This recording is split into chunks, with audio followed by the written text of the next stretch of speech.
Abrazar a los ancianos es abrazar la vida, es acoger la vida, atender a los abuelitos. Y la vida tenemos que asumirla, acogerla. Recordemos que en un tiempo pasado ellos nos sostenían a nosotros cuando empezábamos a caminar. Ahora cuando ellos no pueden, nosotros debemos sostenerles. Y el Señor nos ha dicho en su palabra, con la misma vara que midan, con esa van a ser medidas, van a ser medidos. ¿Eso qué significa? Que si nosotros no atendemos a los abuelitos, cuando lleguemos a esa etapa, nos va a llevar ya saben quién. Porque fuimos de corazón duro y por eso, al final, puede ser que nos toque vivir un momento muy amargo, porque nosotros no supimos dar buen ejemplo a los niños de cómo tenemos que tratar a los abuelitos. Que esta jornada mundial de los abuelitos nos ayude a poner la mirada en aquellos que están en la casa, a los mayores que viven en la casa, y reconocer en ellos dos cosas. Primero, que gracias a ellos nosotros existimos. Ellos fueron el instrumento de Dios para existir. Segundo, en ellos está Jesús. Y el Señor nos dijo, estuve hambriento y me dieron de comer, estuve sediento y me dieron de beber. Y es en ellos donde tenemos que practicar el amor, es en ellos donde tenemos que hacer visible la doctrina que asumimos en nuestro pensamiento, la practicamos en las obras con los mayores de nuestra casa. Punto y coma. Ahora el Evangelio. Quiero invitarte, hermano, para que puedas aceptar que Jesús sea tu alimento, que Jesús sea quien te anime la vida, que no te resistas.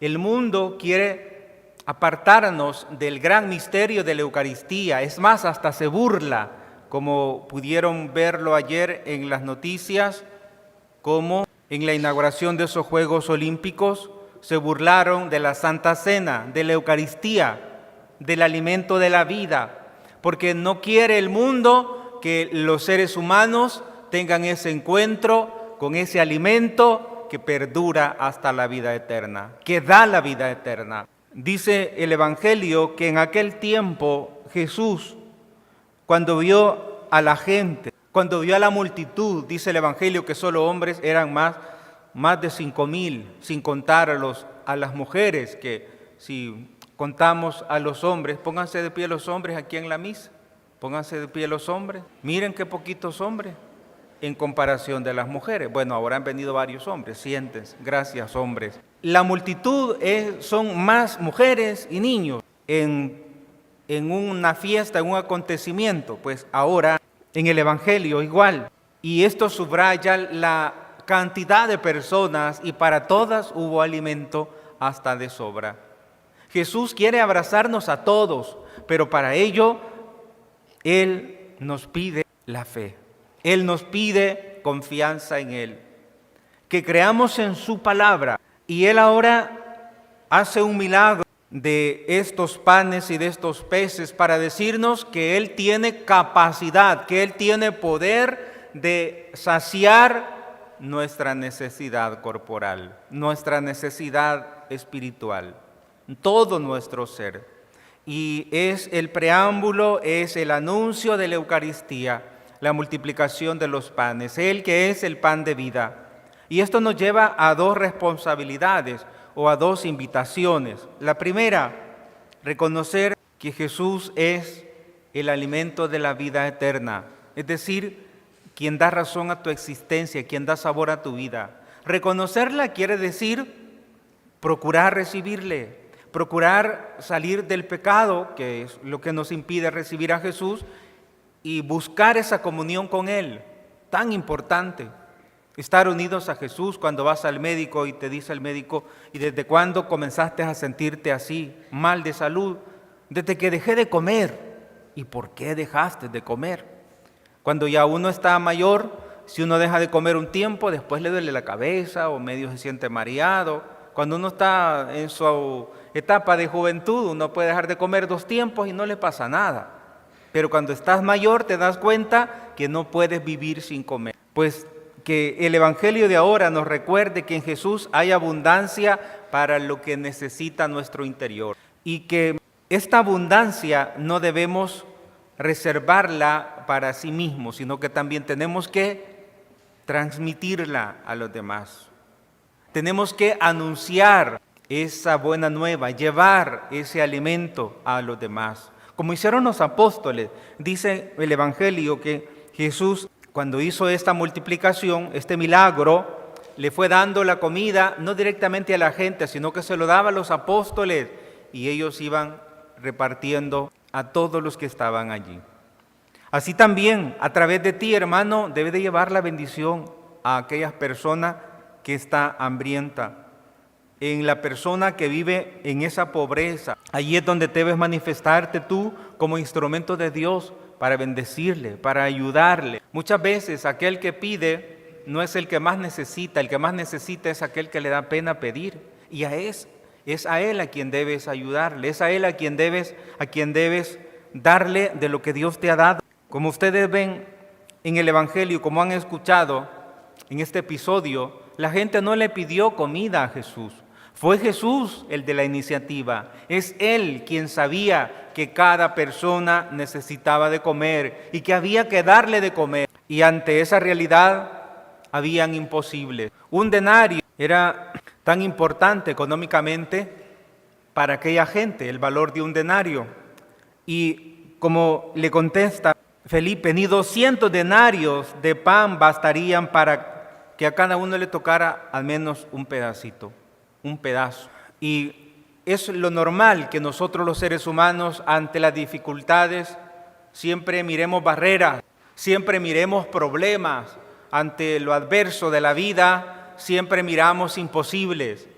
Pero con la fe en Jesús todo cambia. Con la fe en Dios, aquello imposible se hace posible gracias a la fe. Así que cuando experimentas en tu interior un sentido de vivir, un sinsabor a la vida, cuando experimentas en tu vida ese vacío, recuerda que Dios tiene lo que va a sustentar tu interior. Y cuando sea sustento, vas a tener fuerza para también ir y anunciar y llevar ese alimento a los demás. Porque no es que falte el alimento, el problema es que no hay quien distribuya el alimento.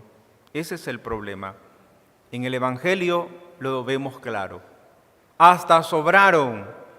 Dice que con los pedazos sobraron, lo recogieron y con los pedazos que sobraron de los 5 panes llenaron 12 canastos, después de haber alimentado a tantas personas. Entonces el problema no es falta de alimento, el problema es falta de distribución. Ese es el problema. El problema es el egoísmo que hay en nosotros. El problema es el consumismo que nos impide ir y llevar a los demás, que nos impide ver la necesidad del otro. Y en Jesús encontramos ese gran ejemplo de ser persona altruista, de ver la necesidad del otro y acudir en ayuda a los demás. Pero miren qué importante la actitud de Jesús, porque Él no quiso hacerlo Él solo, quiso unirse. Y por eso le preguntó a los discípulos, ¿cómo hacemos? Les pregunta, ¿cómo compraremos pan para que coman estos? Esa fue la pregunta que le hizo Jesús, se la hizo a Felipe, ¿cómo compraremos pan para que coman estos? Pues también nosotros tenemos que interrogarnos ante los desafíos como país, los desafíos como familia. Pregúntate cómo hacer y deja que el Señor, que su Espíritu te ilumine. Pero no te quedes así como apagado, indiferente. Tienes que salir adelante. Y los desafíos como el que tuvieron Jesús y sus discípulos en ese momento de alimentar a tanta gente y sin tener nada, porque en ese momento cuando Jesús hizo el interrogatorio no había nada. Pues también nosotros en muchas situaciones nos vamos a encontrar así. No vamos a encontrar el inicio, pero el inicio siempre lo tiene el prójimo, el inicio siempre lo tiene el hermano. Y ese hermano puede ser tú quien dé la iniciativa para empezar algo grande. Entonces aprendemos del Evangelio que para que se lleve a cabo el milagro en esta sociedad tan necesitada, En este tiempo de crisis económica se requiere de la iniciativa, se requiere de la interrogante, del diálogo entre nosotros para solventar los problemas, no míos, sino los problemas del prójimo. Porque aquí el problema no era, tengo hambre, ¿y cómo hago para comer? El problema era, hay tanta gente que tiene hambre y nosotros tenemos que darles de comer. Es distinto. Salir del ego y ponernos a disposición para solucionar los problemas de los demás. Y allí se da el milagro. En ese momento en el que decimos cómo vamos a solucionar este problema que viene cerca. Y no esperar, como católicos, no esperar que el problema esté ya encima de nosotros. Hay que saber verlo desde lejos y prepararnos. ¿Qué es lo que hacemos cuando viene una tormenta, por ejemplo, un ciclón? ¿Qué es lo que hacemos? Nos preparamos porque todo va a estar cerrado. Pues así, cuando miramos los males que vienen, tenemos que prepararnos y para ello tenemos que dialogar, tenemos que interrogarnos, tenemos que participar. Y por eso ahora la iglesia, se nos habla de una iglesia que tenga esa característica de encuentro, de escucha, porque así vamos a encontrar solución a los problemas. A María le pedimos que nos ayude para que ante los retos que ahora tenemos en la familia, en el país, no los veamos de una manera particular, aisladamente, sino que seamos capaces de unirnos, de interrogarnos, de pensar, de ver males futuros y ver cómo cooperamos para que el bien pueda hacerse presente en nuestras familias y que nadie se quede sin comer. Ese es un mensaje que debe llevarte en tu corazón, en tu pensamiento, que nadie se quede sin comer. Y si alguien por mala suerte se queda sin comer, que sea quien tiene ese pensamiento. Es decir, mejor que otros coman y nosotros no comamos, porque al final Dios nos dice que los últimos serán los primeros. Es decir, Dios no nos va a dejar con las manos vacías. Al buen dador, Dios lo bendice. Aquella persona que es generosa nunca pasa calamidad. Óigalo bien, la persona que es generosa nunca pasa calamidad. Pueden estar en contra sus hijos, sus parientes, los de casa, porque es muy regalona, porque a todos les da, pero esta persona nunca padece de calamidad. Dios siempre le da abundancia. Pues que tengamos nosotros esa actitud de ver y buscar solución al problema de los demás, al problema de las familias, al problema de los vecinos y luego el problema de mi casa en automático se va a arreglar. Que podamos tener ese corazón dispuesto a ayudar a los demás y así poder ver el milagro de Dios y que en ese hacer no busquemos que nos aplaudan, como Jesús ahora en el Evangelio dice, sabiendo que lo iban a llevarse para proclamarlo rey, dice, se retiró de nuevo a la montaña él solo. Es decir, no buscar que nos alaben, no buscar que nos aplaudan, sino solo hacer la voluntad de Dios. Amar, esa es la voluntad de Dios. Servir, esa es la voluntad de Dios. Eso es el resumen del Evangelio, amar y servir. Porque no se puede amar sin concretizar el servicio. Si solo decimos te amo, pero no lo demostramos, no es un amor, es una palabra vacía.